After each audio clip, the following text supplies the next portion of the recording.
तो hello guys, आपका स्वागत है हमारे चैनल रोजर एनिमे में। तो आज हम स्टार्ट करने वाले हैं सोलो लेवलिंग। तो ये एनिमे 2024 की सबसे बेस्ट एनिमे कही जा रही है। तो मैं आपका भाई इसके सारे एपिसोड आपको हिंदी में एक्सप्लेन करने वाला हूँ। तो इसका अभी तक पहला एपिसोड आया है, तो आज हम उससे शुरुआत करते हैं। तो वीडियो शुरुआत करने से पहले मैं आप सबसे एक रिक्वेस्ट है कि आप हमारे चैनल को सब्सक्राइब कर लेना और वीडियो अच्छी लगे तो लाइक कर देना। और चलो फिर बिना किसी देरी के हम वीडियो स्टार्ट करते हैं।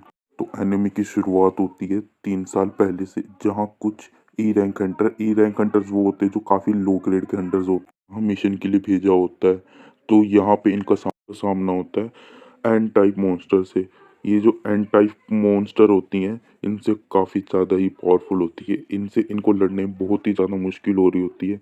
ये अपने पूरे पोटेंशियल से लड़ रहे होते हैं, पर ये लड़ नहीं पाते और इसमें काफ़ी जख्मी हो जाते। उसमें से एक हंटर को तो ये लोग लगभग मार ही देते हैं। तो तभी उधर इनकी मदद करने आते हैं एस रैंक। ये जो हंटर होते हैं सबसे पावरफुल हंटर होते हैं पूरे हंटर्स में। इधर जो हंटर का 3 एस रैंक का ग्रुप आया होता है, उसमें से एक हीलर होता है, वो बाकी सबको हील कर रहा होता है। और बाकी दो जो होते हैं वो एंड से लड़ रहे होते हैं। ये एंड से बड़े आराम से लड़ लेते क्योंकि काफ़ी ज़्यादा पावरफुल होता है। भी इनका सामना होता है वाइट एंड, जिसने ये उनका लीडर समझते कि ये उन सबसे ज़्यादा पावरफुल था। उसको भी ये लोग बहुत ही आराम से हरा देते हैं। इनको ज़्यादा मुश्किल नहीं होती उसे हराने में भी। तभी ये लोग देखते हैं कि और वाइट एंड्स का ग्रुप आ गया है। तो तभी एनिमे का सीन शिफ्ट होकर टाउन में जाता है, जहाँ पे एंड्स टाउन के अंदर घुस चुकी होती हैं। यहाँ पे भी जो हंटर्स का ग्रुप होता है तैयार होता है लड़ने के लिए। और इनके साथ एक एसेंकर हंटर होता है जिसका नाम मिस्टर चोई होता है। वो अपनी फायर के मैजिक से इन एंड्स के ऊपर अटैक करता है। उस अटैक से जो रेड एंड्स होती है वो मर जाती हैं, पर वाइट एंड्स को बिल्कुल भी फर्क नहीं पहुंचता। तभी जो हंटर्स बाकी होते हैं वो तैयार हो जाते हैं बैटल के लिए और वो बैटल स्टार्ट कर देते हैं। तभी हमारे एनिमे का सीन शिफ्ट होता है 10 साल पीछे, जहाँ अर्थ के अंदर अलग अलग जगह पे पोर्टल्स खुले थे। उन इन पोर्टल्स को डेंजन कहा जाता है। इन डेंजन से अलग अलग टाइप के मॉन्स्टर निकल रहे हैं जिन पे ह्यूमन के वेपन्स का कोई फर्क ही नहीं पड़ता। तो इनसे लड़ने के लिए हंटर्स आते हैं जिनके पास मैजिकल पावर्स होती है। इन मैजिकल पावर्स से इनका लेवल डिसाइड होता है। इनके अंदर S A B C D E rank के हंटर्स होते हैं। तभी हमारी एनिमी शिफ्ट होती है प्रेजेंट के टाइम पे, जहाँ पे सिटी के अंदर एक कंस्ट्रक्शन साइट पे एक डेंजन खुला होता है।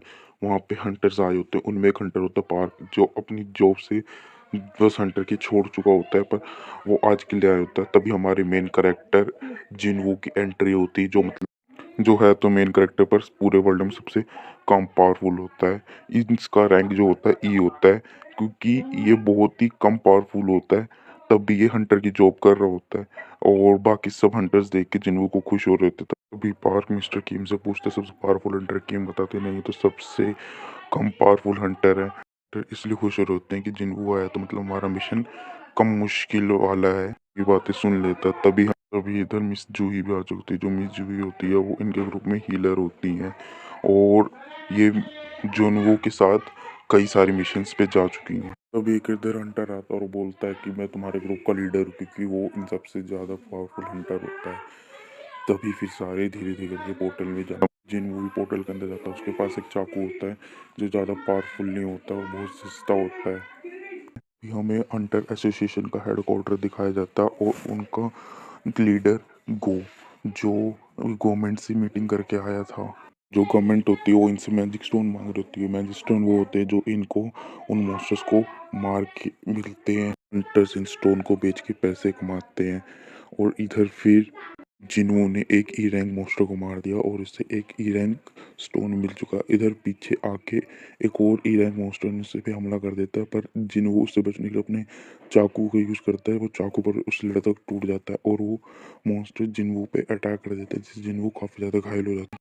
तब इधर मिस्टर पार्क आके उस मॉन्स्टर को मार देते और मिस जूही जिन्हों को हील करने लग जाती। तो बाकी हंटर्स ने कितने आराम से उस मॉन्स्टर को हरा दिया है। ये लोग और पावरफुल हथियार बनाते हैं ताकि और भी ताकतवर मॉन्स्टर्स को मारा जा सके। हालांकि डंजन में खुदाई करने से माना क्रिस्टल्स भी मिलते हैं, लेकिन वो मैजिक जेम्स जितने पावरफुल नहीं होते। लेकिन गवर्नमेंट इन जेम्स का इस्तेमाल एक नई एनर्जी सोर्स की तरह करना चाहती है, क्योंकि ये बाकी पावर सोर्सेस जैसे न्यूक्लियर पावर, विंड पावर या सोलर पावर से काफी ज्यादा सेफ और सस्ते हैं और इनसे ज्यादा पोल्यूशन भी नहीं होगा। अभी गवर्नमेंट इसी रिसर्च में लगी है कि वो माना क्रिस्टल और मैजिक जेम्स का यूज कर इलेक्ट्रिसिटी कैसे जनरेट करे। इधर डंजन के अंदर हंटर्स ने सभी मॉन्स्टर्स को मार दिया था और उनका मिशन पूरा हो गया था, लेकिन उन्हें यहाँ पर ज्यादा जेम्स या माना क्रिस्टल नहीं मिले थे जिनसे इनकी ज्यादा कमाई नहीं होगी। जिन्वू के पास तो बस एक ई रैंक जेम था जो कि बहुत सस्ता है। जूही जिन्वू से पूछती है कि वो आखिर हंटर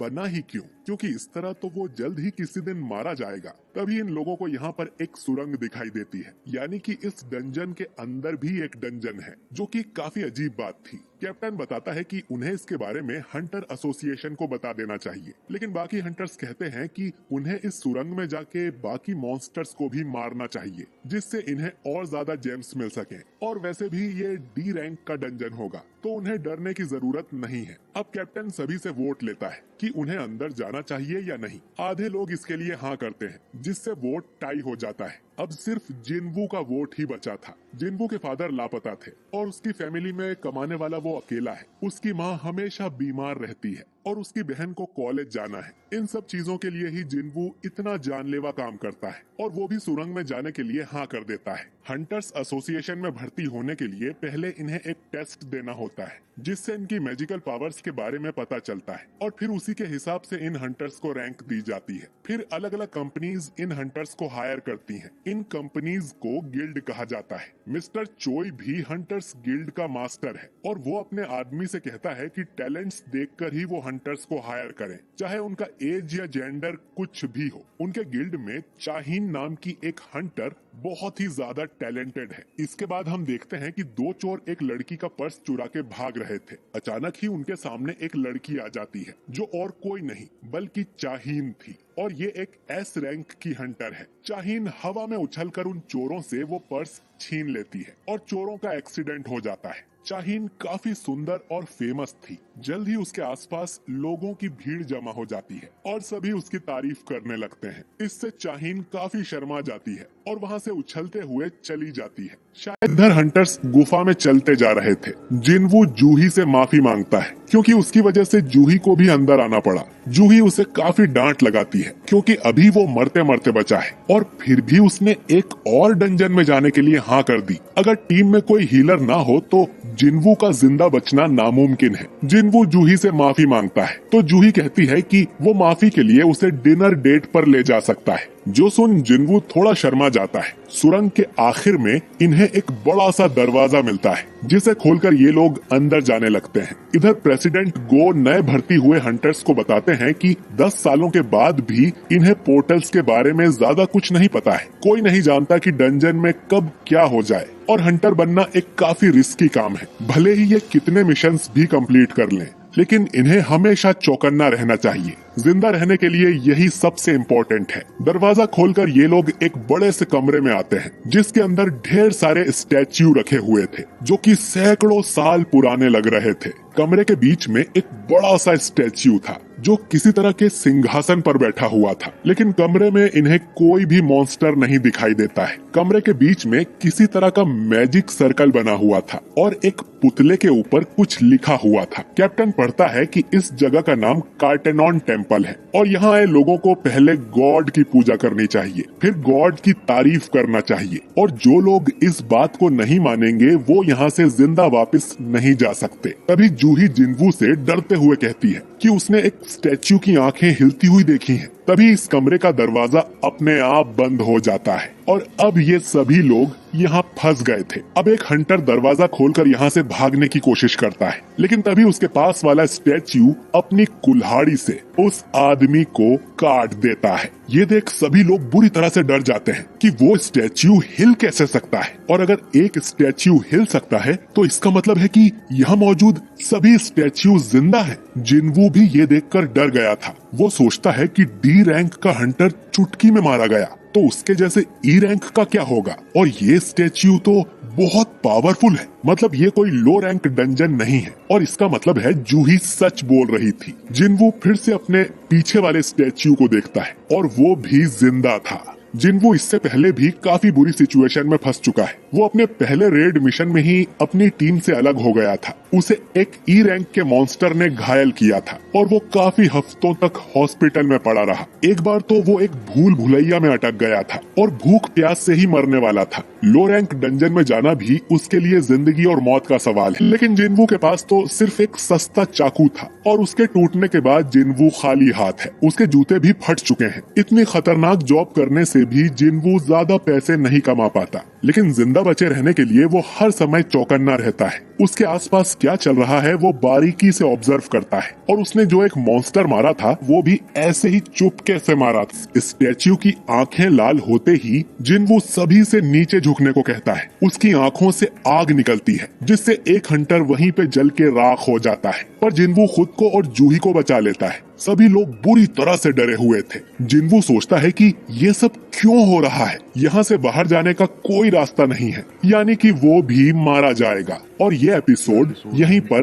आपको कैसा लगा ये एनिमे मुझे कमेंट करके ज़रूर बताना, और हमारी वीडियो कैसी लगी ये भी बताना, और हमारी वीडियो अच्छी लगी तो लाइक करना और चैनल को सब्सक्राइब कर लेना। बाय।